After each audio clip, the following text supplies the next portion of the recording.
My name is Elise Rayner, and 6 months after my family robbed me blind, I stood in a courtroom, staring my father dead in the eye as I placed my grandmother's real will, retrieved from a hidden chest no one knew existed, into the judge's hands. My sister gasped. My mother fainted. And my father, he didn't speak a word, not even when the bailiff walked toward him with handcuffs. Where are you watching this from? Let me know in the comments below. And if you've ever been betrayed by someone you trusted, you're not alone. This is how I found the truth buried beneath lies, starting with a funeral that didn't end in peace. The room smelled like carnations and denial. I stood near the front pew of Harrow and Sons' funeral home, my black dress too tight around my ribs, the heating system clanking in the walls like an old man clearing his throat. My fingers dug into the program and my lap creased, folded, ruined, just like my stomach when the lawyer finally rose and cleared his throat. The will. Everyone stopped breathing. Per the last testament of Margaret Wells, the lawyer, Mr. Horace Dunn, said in his nasal voice, the only property left to her granddaughter, Miss Elise Rayner, is the residence at 143 Devon Hollow Road. I blinked. That's it, he didn't flinch. Yes, I stood. That's impossible. She told me, she promised, everything was meant for me. From behind me, I heard the unmistakable smirk in my father's exhale. His name is Vernon Rayner, and he's the kind of man who doesn't just win, he makes sure you know you've lost. He didn't look at me, just nodded along like it was all perfectly fair. My mother, Judith, dabbed her eyes with a lace handkerchief she never cried into. And my sister Ava, she rolled her eyes like this was just another dramatic scene Elise was making. I turned toward Mr. Dunn. Let me see the will. He hesitated for a blink, just a blink, but it was there, a flicker, a glance to my father, quick, almost nothing, and that was everything. No, he said, the will is sealed by court standards. It will be shared with relevant parties through the official probate process. I am the relevant party, I snapped. She was my grandmother. Vernon chuckled. Easy, Elise, it's been a long day for everyone. Don't you dare patronize me, I hissed. You hated her, you called her an old snake when you thought no one was listening, Miss Rayner. Dunn interrupted, his tone tightening. This is not the place. Then show me the document. The words cracked out of me louder than I meant. It echoed. A sharp hush fell. Even the woman sobbing in the back stopped mid-wail. I could feel it, the funeral tipping, my grief turning raw and public. I don't believe this, I whispered. Ava stood beside my father, arms folded, and said just loud enough for the front rows to hear. You really have to make everything about you, don't you? I ignored her. Walked toward the lectern where Dunn had closed his briefcase. Don't touch that, he said sharply. Then open it, I replied. Right now, or I'm calling your office Monday morning and having every inch of your conduct audited. Sit down, Elise, my father growled. That voice clipped, threatening. I'd heard it too often in my childhood to flinch, but I didn't sit, I held my ground. This isn't right, she told me, over and over. I helped her for years while you all pretended she didn't exist. I drove her to her appointments, picked up her prescriptions, held her hand while she cried about losing Grandpa. And now you expect me to believe she left me a mold-ridden, half-rotted farmhouse and nothing else. Vernon's voice dropped low. You're embarrassing yourself. But the truth was, they were embarrassed. People were staring. Someone's phone buzzed in the back, and Judith let out a nervous laugh, too high-pitched to be sincere. We should all go home and let the lawyers handle things properly, she said. This isn't what your grandmother would have wanted. No, I said again. My hands were shaking, but my voice wasn't. What she wouldn't have wanted is this. A lawyer who answers to my father, a will that contradicts everything she told me, and a sister who thinks this is all just a game. Ava stepped forward, her tone dripping with mock concern. Elise, you're clearly upset. Maybe you need to sit and calm down. I turned to her and said quietly, and maybe you need to stop smiling like you just won. That's when the shouting started. I don't remember who raised their voice first, me or Ava or Dad, but within seconds it escalated. Dunn called for order. My mother hissed something about disgrace. And someone near the back whispered, is this really happening? It was. The funeral ended not in prayer, not in peace, but with angry voices bouncing off marble walls, a priest clutching his Bible like a shield, and the lawyer snapping shut his briefcase before slinking out a side door with my father. No one offered me condolences. No one even looked my way.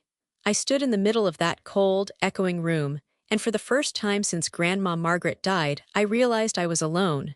not just in grief, but in war. And something inside me whispered, this is only the beginning. It was nearly midnight when I slid into the corner booth at Marla's diner, the only place open past 10 in Norwich, and even then, only if you knew Marla. The rain had picked up again, tapping against the fogged-up windows like it was keeping time with my pulse. My coat was soaked, my tights clung to my legs, and everything felt raw. Kayla was already there, cradling a chipped mug of coffee in her hands, a concerned crease carved into her brow. We hadn't seen each other in a few months, life, jobs, bills, but she looked at me now like no time had passed. Like the girl who used to sneak cookies from my grandmother's pantry, still knew exactly when I was coming undone. "Elise," she said softly, sliding the mug across the table to me. "What happened?" I didn't speak at first. My voice felt buried somewhere beneath the grief and rage lodged in my chest. I just stared at the steam rising from the coffee and let the heat thaw my fingertips. "They left me nothing, Kay," I finally managed. "Just the old house. Not the business, not the investments. Not the jewelry she promised would be mine, just that rotting pile of timber." Kayla's mouth dropped open. "What? That can't be right. She told you, over and over," I whispered. "She said I'd be the one to carry it forward, that she trusted me to protect everything she'd built, and now they're all acting like that conversation never happened." "Did you see the will?" I looked up sharply. "No, and that's the part that scares me." Kayla's dark eyes narrowed. "They refused to show you. Oyer and my father shared this." "Look," I exhaled hard. Not even subtle. It was like something had already been decided. I just wasn't invited to know what it was. Marla ambled by and placed a slice of lemon meringue pie between us without asking. "You girls look like you need sugar more than sleep," she said before shuffling off again. I stared at the whipped topping, thinking how Grandma Margaret used to make it from scratch, how she'd smack my hand with a spoon when I tried to steal a bite. Kayla leaned in. "Look, your grandma wasn't naive. If she knew what your parents were capable of, she did," I said quickly. "She wasn't blind to it." "Then maybe this house is the only thing they couldn't touch," Kayla said. Her voice was quiet, but her words hit like thunder. "Maybe she left it to you for a reason. Maybe it's not just a house." I blinked. "You think she hid something?" "I think she knew they'd go after the money. But she trusted you to find whatever they couldn't." It made too much sense. Why else would she insist that everything was for me? Why else in our last real conversation would she say, "The house has good bones, darling, it just needs the right hands"? What if she wasn't talking about beams and walls? What if it's all still there, I murmured. Proof of what they've done, the things she was too afraid to say out loud. Kayla reached across the table and squeezed my wrist. "Then you need to go out there, Elise, clean it up, dig, whatever it takes. You don't owe them anything, but maybe your grandma left you everything in a different way." I looked at her, grateful. "You still have that tool set you used when you redid your porch." "Even better, I have 2 weeks off from work and a box of industrial-grade gloves," she said with a smile that almost made me laugh. "We'll start with the attic." Outside, the rain kept falling. Inside, for the first time since the funeral, something warm bloomed in my chest. Not peace. Not yet, but purpose. I didn't plan to spend the next year with dirt under my fingernails and mold in my lungs, but somehow, it became the one thing that kept me sane.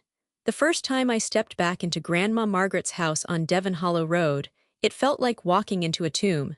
The air was damp and heavy, laced with dust and mildew.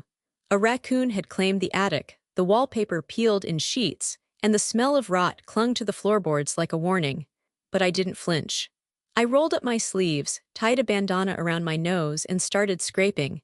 By the third week, I'd filled 7 dumpsters, broken furniture, crumbling drywall, an entire room where the ceiling had collapsed during a storm 2 years ago. My hands blistered, my back ached, but I kept going. One room at a time. One memory at a time. Kayla helped when she could, weekends mostly. She brought paint swatches and cinnamon rolls and stayed long enough to make the loneliness bearable. But the heavy lifting was mine, always mine. My parents never came to the house, not once, but they made sure I felt their presence. At family dinners, when I still bothered to attend, my father would raise his wine glass and say things like, "How's the haunted shack coming along?" with a smirk so wide it made my stomach twist. My mother would sigh dramatically and glance at my sister. She could have sold that place and used the money to buy a proper condo by now. And Ava, always Ava, would just smile into her wine and say, "I hope you're getting your tetanus shots." I didn't argue, I didn't lash out, I just nodded, bit the inside of my cheek, and reminded myself that silence could be sharper than words. Maybe, I said once at dinner, my voice calm as steel, but I'd rather restore something honest than live off lies. The table fell quiet. They never brought it up again, at least not in front of me. Spring turned to summer, then fall. I sold my car to cover some of the costs. Took on remote freelance work late at night, working from the one stable corner of the living room I'd patched together with salvaged boards and a prayer. And slowly, brick by broken brick, the house started to breathe again. In October, I hired a team, Lakeside Restorations. They were a small, locally run crew, mostly ex-carpenters and veterans who didn't blink at a challenge. The foreman, Jonah Blake, was quiet but honest, the kind of man who looked you in the eye when he told you the foundation needed work. I trusted him instantly. "We'll do this in stages," he said, walking me through the structure with a clipboard and boots caked in mud.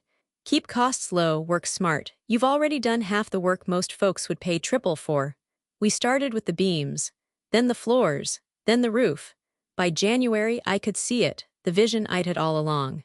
Warm wood panels in the hallway, fresh insulation, sunlight in the kitchen for the first time in years. Kayla called it a resurrection. I just called it survival, and then came the call. It was late on a Thursday afternoon. I was in the newly painted living room sanding down the last of the window frames when my phone buzzed. "Jonah Blake," I answered, brushing sawdust off my jeans. "Elise," he said, voice low, "you need to come to the house." Now, my stomach clenched. "Why, what happened?" A pause. "We found something, behind the fireplace. You just need to see it for yourself." "Jonah, what is it?" "Just," his voice dropped further. "Don't tell your parents, or your sister, not yet." The line went dead. I stared at my phone, heart pounding, hands trembling. Whatever was waiting behind that fireplace, it had waited long enough. I arrived at Devon Hollow Road with my hazards on and my heart in my throat. 2 squad cars blocked the gravel drive. Red and blue lights cut through the gray afternoon like knives. Yellow police tape fluttered across the porch I'd rebuilt plank by plank, as if the house itself had been declared a crime scene. I slammed my door shut and stood there, stunned. "No," I whispered. "No, no, this is my house." A uniformed officer stepped forward, one hand raised. "Ma'am, I need you to stop right there." "I'm Elise Rayner," I said, the words tumbling out. "I own this property." "ID, please." My fingers shook as I dug through my bag. I could feel eyes on me, neighbors peeking from windows, a cruiser idling like it was waiting for something to explode. I handed over my license and watched the officer compare it to a clipboard. "What's going on?" I asked. "Why are there police here?" "Maintenance crew reported a possible undisclosed item during renovation," he said carefully. "We're just securing the scene." "Undisclosed item," my pulse roared in my ears. "You mean contraband?" He didn't answer that. Just handed back my license and gestured toward the house. "The foreman asked for you specifically." Jonah stood just inside the tape, his hard hat tucked under his arm. He looked pale, not scared, serious. The kind of serious that makes your knees go weak. "Elise," he said quietly when I reached him, "I'm glad you came alone." "What did you find?" I asked. "Please don't sugarcoat it." He glanced at the officer, then leaned in. It was sealed behind the original fireplace stones. Not marked. Not listed on any property records. We were checking airflow when one of the guys tapped the back and heard hollow. My mouth went dry. And there was a recessed cavity," he continued. "Perfectly fitted, like someone planned it that way." "Jonah," I said, gripping his sleeve, "what was inside?" He lowered his voice to a whisper. "A chest," I blinked. "A chest, solid wood, hand-forged hinges. Old but preserved," he said. "Locked, heavy. And there were markings burned into the inside of the stone dates. Names." My knees actually buckled that time. Jonah caught my elbow. "Easy," he murmured. "You okay?" "That was my grandmother's fireplace," I said. "She used to sit right there every morning. She made tea there." Jonah nodded. "That's why I called you, and why I told you not to say a word to anyone." One of the officers cleared his throat nearby. "Ma'am, we'll need to transport the item temporarily for assessment." I said immediately, too loud, too sharp. The officer raised an eyebrow. "Excuse me." "That chest doesn't leave my sight," I said, forcing my voice steady. "You can document it, secure it, but it stays with the property." There was a pause, a long one. Another officer, older, higher rank, stepped closer. "Legally," he said, measured, If there's no indication of explosives or immediate threat and ownership is established, we can comply, but it must be opened in the presence of counsel. I swallowed. Fine, then that's what we'll do. Jonah met my eyes. For what it's worth, he said softly, I've been in this business 30 years. People don't hide things like that unless they're protecting something or someone. The police began taking photos, measurements, notes. The fireplace yawned open behind them, stones stacked carefully to the side, revealing a dark recess that felt like a mouth finally opened to speak. I hugged my arms around myself, shivering not from cold but from certainty. My grandmother hadn't lied. She'd prepared. And whatever she'd hidden, it was never meant for them. I'd never seen a chest opened with so much care and tension. Inside Attorney Simon Brooks' office, the lights were soft, the blinds drawn, and the whole world seemed to quiet itself around the battered, iron-latched wooden box resting on the polished table between us. The same chest Jonah and the officers had pulled from behind Grandma's fireplace yesterday, now legally cleared for personal inspection, under lock and legal key. Are you ready for this? Simon asked, slipping on white gloves. No, I said honestly. But open it anyway. The latch creaked like something exhaling after being held shut for too long. The lid lifted slowly, revealing neatly arranged layers, old fabric, sealed envelopes, ledgers, small bundles wrapped in linen. It smelled faintly of cedar and something older, like ink and secrecy. Simon pulled out the top envelope. Yellowed paper. Red wax seal. My name, Elise Rayner, written in my grandmother's sweeping cursive. He handed it to me without a word. My hands trembled. The wax cracked with a soft pop and I unfolded the letter. My darling Elise, if you're reading this, it means you've already seen the vultures circling. I hoped I'd have more time, but time, as you know, is never promised. You were always the only one who listened. The only one who looked me in the eye and saw a person instead of an inheritance. I tried to shield you from the worst of them, your father's ambition, your mother's silence, Ava's bitterness, but I couldn't keep the truth buried forever. They've been bleeding the business dry for years. It started small, Vernon forging invoices, Judith borrowing from vendor payments. But it grew. When they realized I was too tired to fight, they moved faster. Offshore accounts. Falsified taxes. They've hidden assets in shell corporations I never authorized. This house, it's the only thing I kept fully in my name. It's also the only place I felt safe. I hid the chest where I knew only someone who loved the bones of the place would find it. Inside, you'll find the evidence. Every transfer, every lie. And yes, there's enough to make it criminal. Do what I couldn't. You're the only one I trust. Stop them, for both our sakes. With love that never dies, Grandma Margaret. By the time I reached the end, tears blurred the ink. I pressed the letter to my chest and sat in stunned silence. Simon cleared his throat gently. Elise, there's more. He reached into the chest and pulled out the second layer. Ledgers, thick, heavy books with her initials embossed on the inside covers. Dates, names, bank codes, all in Margaret Wells' meticulous handwriting. Underneath that, USB drives. Password lists. A printed spreadsheet of accounts, some foreign, some under shell companies I'd never heard of, but all leading back to them. This isn't just suspicious, Simon said quietly, flipping through one of the ledgers. This is thorough, verified, and damning. She kept it all, I whispered. All this time, he nodded. She didn't trust the system, but she trusted you. My heart ached with 1,000 emotions I couldn't name. Simon looked at me. What do you want to do? I held the letter again. Read the last line twice more. Then I met his eyes and said, we file everything, quietly, no warnings, no second chances. He nodded once. Then let's begin. The next morning, I sat across from Simon in his glass-walled conference room, the city humming quietly beyond the windows. In front of us, the table was covered with evidence, sprawled open like an autopsy. There were color-coded spreadsheets, notarized copies of international wire transfers, business records under shell company names I'd never heard of, and perhaps the hardest to look at, old photographs of my parents at banking events abroad. Arm in arm, fake smiles, standing beside names that now appeared in connection with money laundering probes. I stared at them for a long moment. My mother in pearls, my father with that smug grin. She documented everything, Simon said, almost reverently. Your grandmother wasn't just suspicious, she was 5 steps ahead. She knew exactly who they were, I whispered, my voice caught. And she kept receipts. Simon glanced at me. We're submitting this first batch to the Attorney General's office, quietly. I've also pulled in a financial crimes specialist. They're running everything through the international compliance channels. We won't make a sound until it's too loud to silence. Good, I said, gripping the edge of the table. Don't tell them what's coming. Simon gave me a look, half warning, half admiration. You do realize this might get ugly? I nodded. It's already ugly, now it just gets real. He leaned back in his chair. There's enough here to pursue criminal charges. At the very least, this will freeze the assets they think are untouchable. If they try to touch them, they'll alert the authorities. I tried to picture my father getting a call that his quiet little account in Luxembourg was under investigation.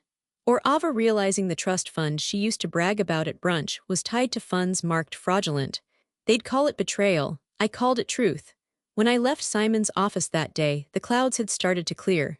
The air still bit through my coat, but for the first time in months I didn't feel the cold. I felt power. Not in the loud, angry way I had at the funeral, but in a still, grounded way. Like my grandmother's voice was steadying my spine from the inside out. That night, I returned home to the house on Devon Hollow and found their car in the driveway. I paused. My breath fogged in the air. They were waiting for me. The front door was slightly ajar, the porch light glowing too warmly for the mood I was about to walk into. I stepped inside and there they were, Vernon and Judith, standing in my living room like they owned it. "Hello, Elise," my mother said smoothly, her smile brittle as spun glass. I closed the door behind me. "What are you doing here?" Vernon took a step forward, slow and confident. "Thought we'd come see how the little renovation was going. Quite the project you've taken on." "You're not welcome here," I said, crossing my arms. "You never were." Judith clucked her tongue. "Oh, darling, don't be so dramatic, we just wanted a word." "Then say it and get out." They exchanged a look, practiced, rehearsed, and then Vernon smiled. "Whatever game you think you're playing, just remember we made you." I blinked. "What? This house?" "That law degree," he gestured vaguely. "That sense of righteous purpose. All of it, you're a product of us, don't forget that." "No," I said quietly. "I'm a product of her, the only one in this family who never lied to my face." Vernon's jaw twitched. "We know what you've been up to, Elise." "Oh, do you?" I tilted my head. "Then you must know I've hired a forensic accountant." Judith's smile faded. "And you must know," I continued, walking past them toward the kitchen, "that every record you forged, every dollar you stole, every trust you violated has a paper trail, one that doesn't lead to me." My father's voice dropped an octave. "You're making a mistake." "No," I said, pouring myself a glass of water, calm as glass. "I'm correcting one." They didn't stay long after that. Vernon's face was tight with fury, Judith pale and unreadable. They walked out the same way they came in, pretending they weren't afraid, but I could feel it, they were scared. And this time, for once in my life, I was the storm. 3 days after confronting my parents, my car vanished. I'd parked it on Myrtle Avenue, broad daylight, plenty of foot traffic, right outside the cafe where I'd met Kayla for lunch. We sat for just over an hour, laughed, talked about her final semester. I even joked about turning my grandmother's old house into a nonprofit when this was all over. But when we stepped outside, the curb was empty. I blinked, confused. Then checked the cross street, then the alley, thinking maybe I'd parked around the corner without remembering. "Wait," Kayla said slowly. "Did you leave it unlocked?" "No," I said, pulling out my fob, pressing the alarm just in case. "It was locked, I'm sure." But there was no sound, no lights, no panic beep. Just silence and that pit in my stomach, growing deeper by the second. We called the police. The responding officer was polite enough. He nodded, scribbled details on his notepad, asked for the make, model, license plate. I told him everything I could remember, but he barely looked up. "Any valuables inside?" he asked. "My laptop," I admitted, "and some documents."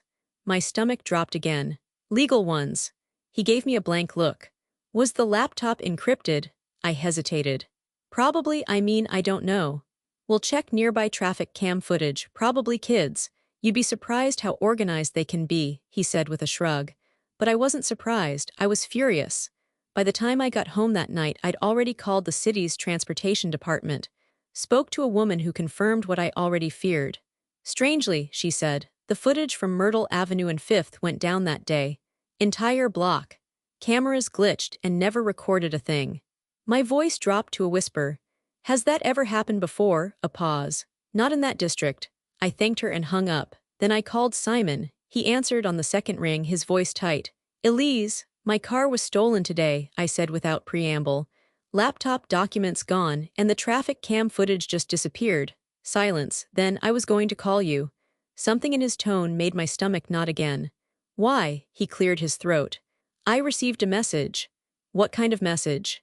It wasn't direct, he said, evasive. But it was clear. Someone came by the office, claimed to be from the Department of Commerce, asking questions about your case, but we don't have anything filed under that agency. I gripped the phone harder. Simon, are you saying someone's threatening you? Another pause. I've been advised to step away from this matter, he said, and I could hear the shame in his voice. I'm sorry, Elise, I have a family. So did my grandmother, I snapped. And they gutted her legacy like it was a piggy bank. Elise, no, I cut in. You told me we had them, that we had enough evidence to freeze accounts, launch a case, and now you're walking away. I didn't say walk away, he said, defensive. Just remove myself, officially, for now. My throat tightened. That's the same thing. I ended the call before he could respond. And then I stood in the center of the old kitchen, my fingers digging into the edge of the counter as my lungs tried to decide whether they wanted to scream or collapse. This was what they did. Not with violence. Not with drama, but with silence, pressure, isolation. They weren't trying to destroy me overnight. They were trying to wear me down, but they didn't know who they were dealing with. I wasn't the girl at the funeral anymore, and I would not be erased. I didn't ask Kayla to step in. She just did. After Simon backed out, I didn't tell her everything right away. I didn't want to make her feel like she had to fix it, but she must have known. She always had a way of sensing when I was slipping just beneath the surface. She showed up that night with takeout and legal pads and an edge in her voice I hadn't heard since high school debate finals. Simon's a coward, she said bluntly, dropping her coat over a dining chair. So what? We don't need him. I looked up, exhausted. Kay, I appreciate it, but this isn't a class assignment. It's criminal. These people play dirty. They have money, influence. So do I, she interrupted. I have access to a university legal team, professors who specialize in this kind of financial fraud, and more importantly, I have you. She dropped a yellow legal pad in front of me, full of notes in her sharp, organized script. If no one else will fight, she said, her eyes shining with something between fury and love, then I will. I wanted to protest. I didn't want to pull her into the crossfire, but something in her gaze made me pause. She wasn't asking for permission, so I nodded. Okay, let's do it. The prep was a blur. Kayla stayed at the house for nights at a time, poring over documents, annotating ledgers, uploading everything into encrypted databases. She was meticulous, fierce, untouchable. And for the first time since this nightmare began, I felt like maybe, just maybe, we could actually win. We filed civil claims first. Financial misrepresentation, breach of fiduciary duty, tax evasion. The evidence was airtight, or so we thought. When the court date arrived, I wore my grandmother's brooch. Kayla stood beside me, black suit sharp, voice steady as she delivered her opening remarks. I watched the judge Lathrop, a man with a polished frown and two smooth hands, nod along, stone-faced. Ava and my parents sat in the gallery behind us, their expressions unreadable. The proceedings began smoothly. Until they didn't. From the moment the opposing counsel stood, an oily man named Grover Hatch, I could feel the shift. He didn't refute the evidence, he reframed it. Misunderstood documents. Unfounded emotional bias. Manipulated narratives by a disgruntled heir with no real business acumen. He said those words while looking directly at me. Then he dropped the bombshell. Your Honor, we have reason to believe Ms. Rayner accessed these documents through illegal means. What she describes as hidden evidence, we would argue, was stolen property, forcibly obtained and weaponized in a campaign of defamation. I whipped my head toward Kayla. She was already on her feet. Objection, Your Honor, this is a baseless accusation. Overruled, Lathrop said, barely glancing up. Let him continue. My throat tightened. Then came the next blow. Grover pulled out a packet of supplemental evidence. Photos, doctored emails, and an affidavit signed under Judith's name claiming I had a history of paranoia and erratic behavior, and that my grandmother had expressed concern for Elise's mental stability in the months before her death. It was all lies. But it didn't matter.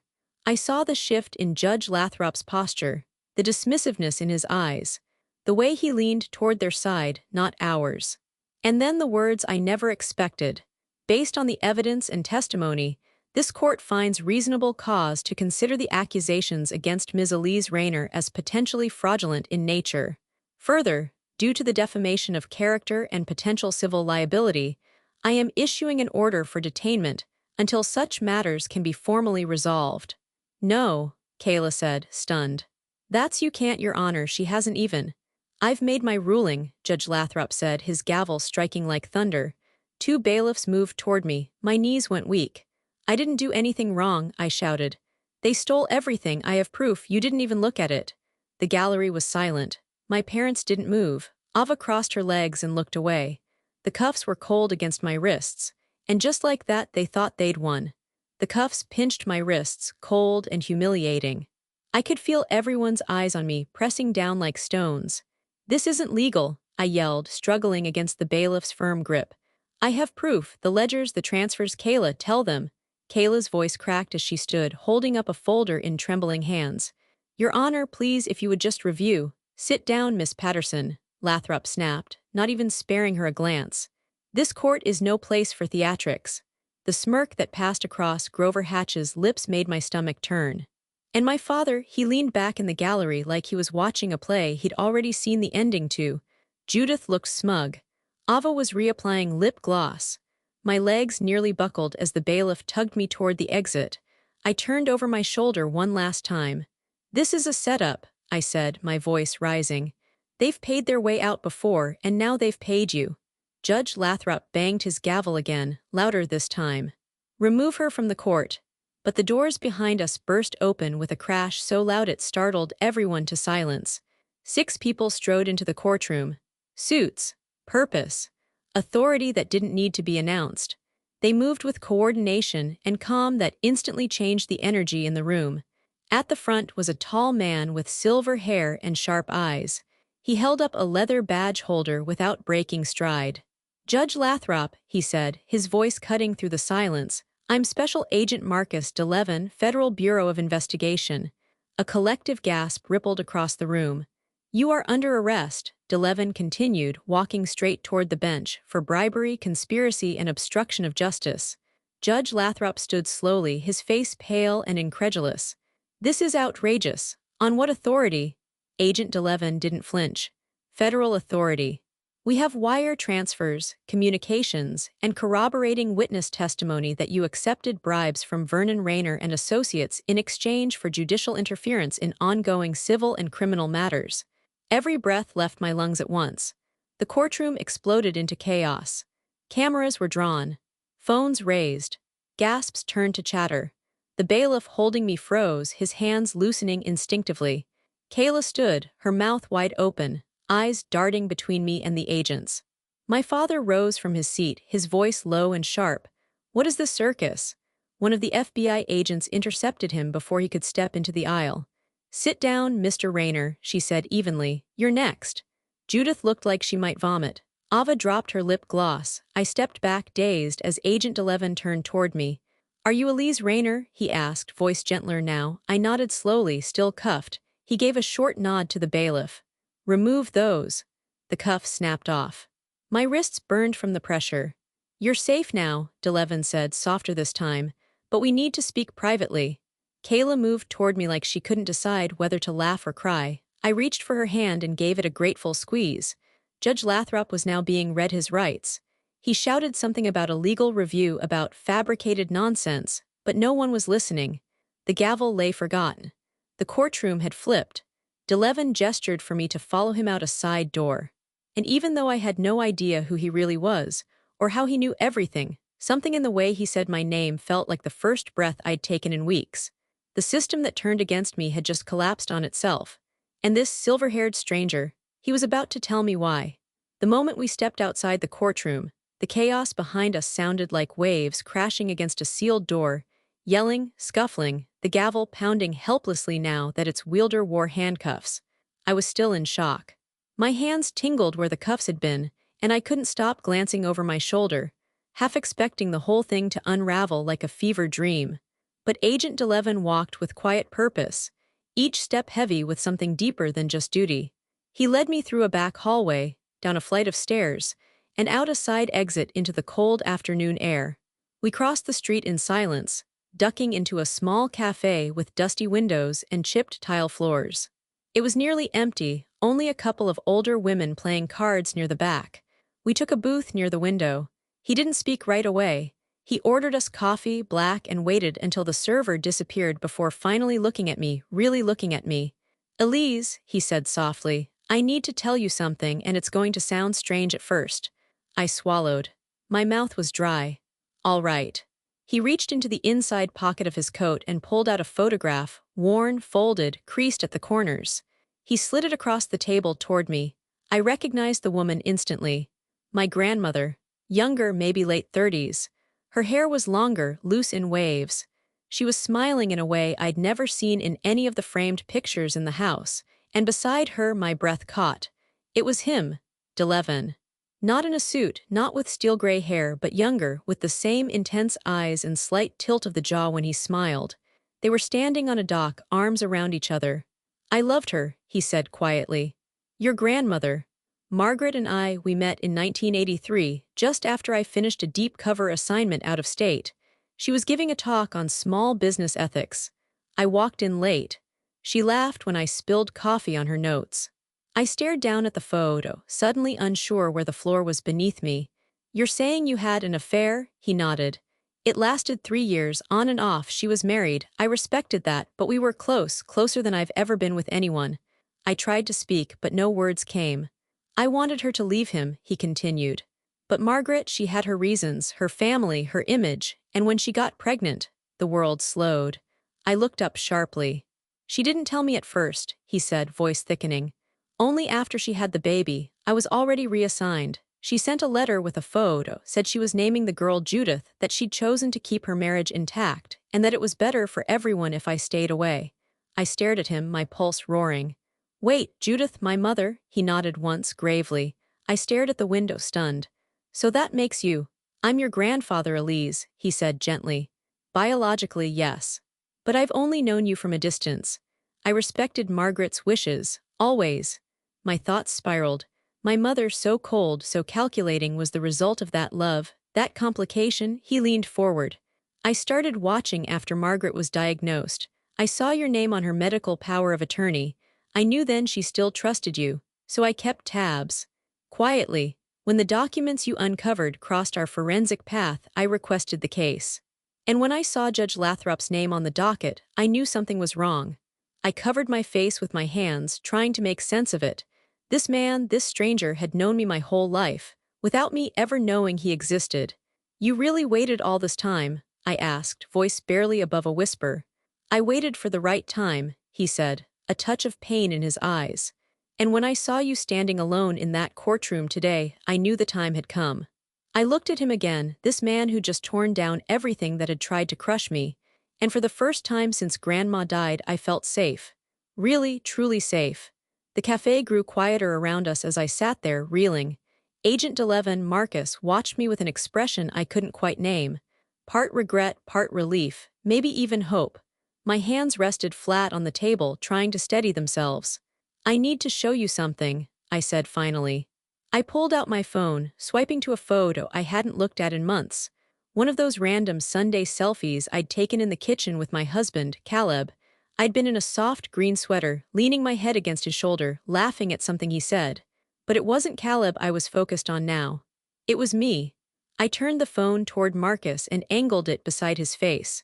We both saw it at the same time. The same dark-set eyes.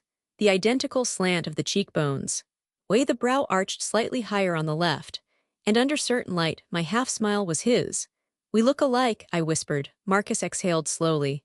"You really do." I looked at him again, not as the federal agent who just overturned my entire court case, but as something much stranger, deeper, a man who'd loved my grandmother, a man who had disappeared on paper but not in spirit. "You're not just her old flame," I said softly. "You're my real mother's father, and I'm your granddaughter." He didn't deny it, just nodded, eyes wet but controlled. "She never told Judith," he said. "At least, not that I know of, and I don't think Judith ever figured it out. Margaret thought it would be too complicated, too painful." I stared down at the table. Complicated wasn't even the word. If this was true, if the DNA test proved what my gut already screamed, then I wasn't just connected to the family by name. I was outside the bloodline that had betrayed me. I was the only legitimate heir of Margaret in a way none of them were, and that changed everything. I want to be sure, I said. I need a test. Already in motion, he said, sliding a sealed envelope toward me. I submitted a sample to our internal registry 2 weeks ago. You matched as a primary descendant. I opened the envelope slowly. Inside was the lab result, federal seal stamped across the top. Clear, indisputable. Biological relationship confirmed, 99.98% match. I looked up at him, my throat thick. I didn't mean for you to find out this way, he said.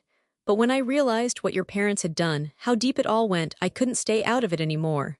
A strange emotion rose in my chest, not anger, not exactly. Just the ache of something that should have always been known. The shadow of a family that never was. And the truth that somehow made everything both more painful and more powerful.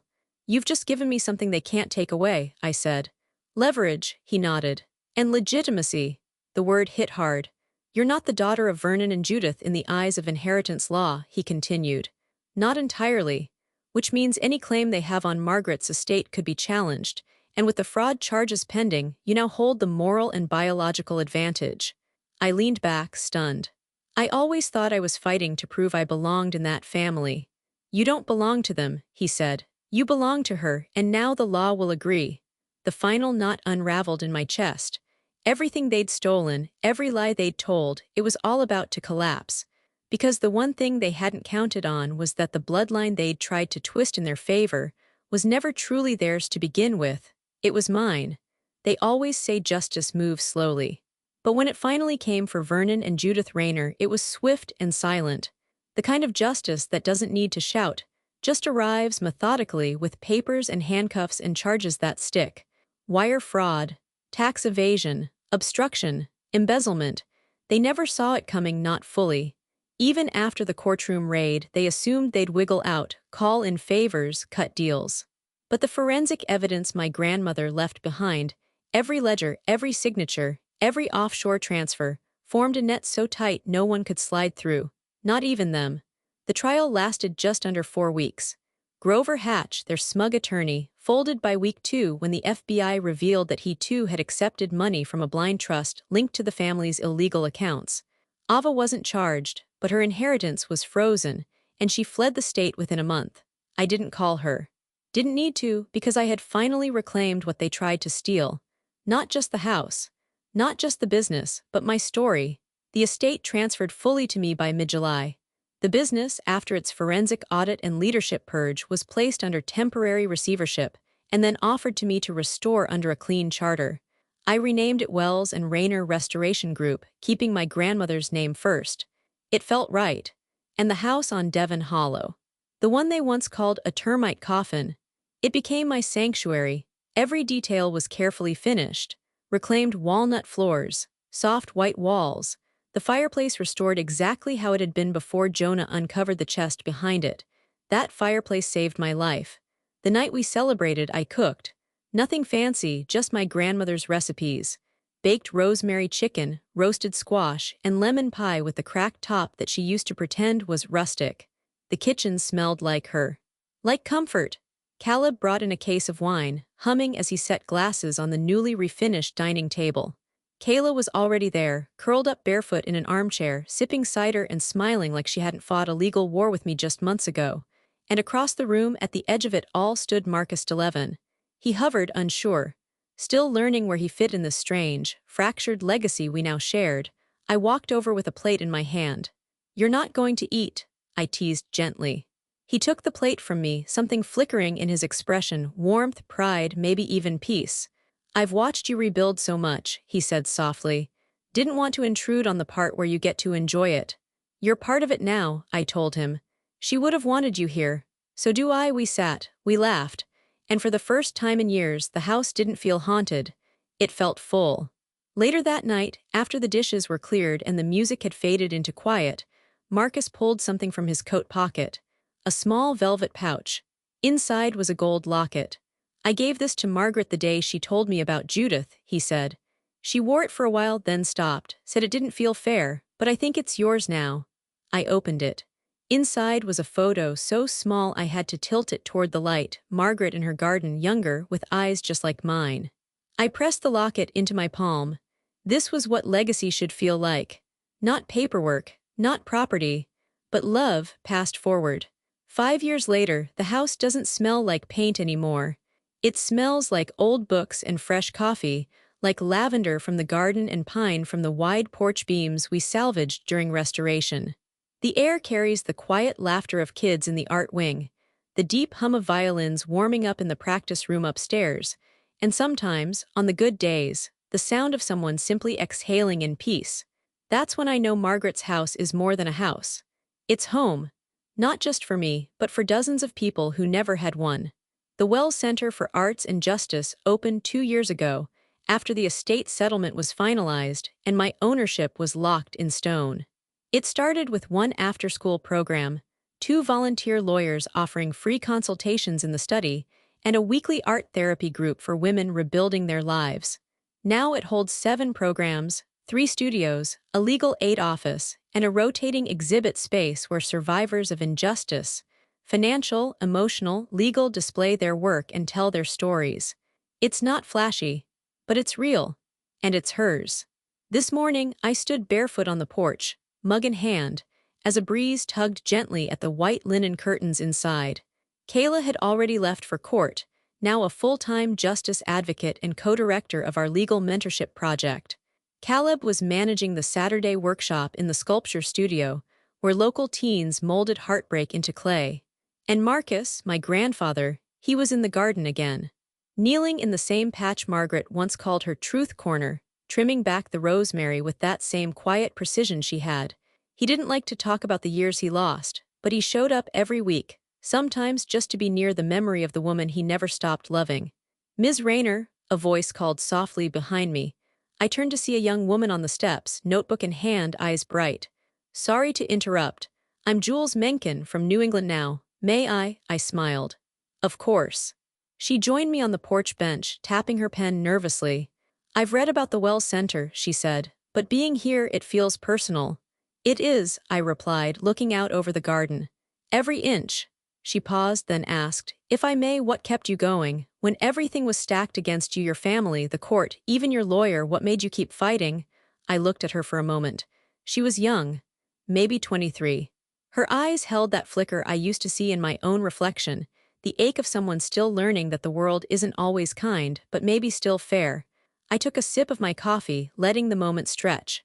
"When the world lies to you," I said, "the truth becomes your greatest weapon." She blinked.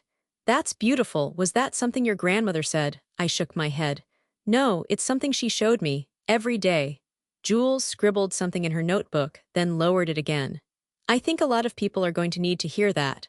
"I hope they do," I said, "because that's why this place exists. Not just for art or law, but for the people who have been told they don't belong, who need someone to say, 'You matter, you're not crazy, and you're not alone.'" The wind picked up, rustling the wind chimes that hung near the front door. Margaret's old teaspoons welded into song.